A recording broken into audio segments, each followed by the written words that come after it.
வெற்றியின் ரகசியம் புதியவற்றை கற்றுக்கொள்ள முயற்சிப்பதும் கற்றுக்கொண்டதை தொடர்ந்து செயலாக மாற்றுவதும்தான் அதன் உண்மையான சூத்திரம். வெற்றிக்கான முதல் சாவி உழைப்புதான். வீண் பேச்சுகளை தவிர்த்துவிடுங்கள். அதிகம் கவனியுங்கள், குறைவாக பேசுங்கள். உங்கள் உழைப்பின் சத்தம் உலகிற்கு தெரியட்டும். திறமை மட்டும் உங்களை உயர்த்தாது. மற்றவர்களை சரியாக கையாளுவது எப்படி என்பதை அறிந்து கொள்ளுங்கள். ஆயிரக்கணக்கானோர் மத்தியில் நீங்களும் ஒருவராக இருக்காதீர்கள். அனைவரும் நினைவில் கொள்ளும் ஒரு நபராக மாற முயலுங்கள். கீழே விழுவது வேகமாக எழுவதற்காகவே.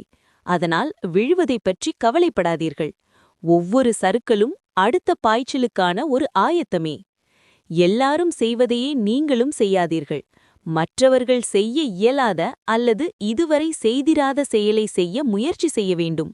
அதுவே உங்களை சாதனையாளராக மாற்றும்.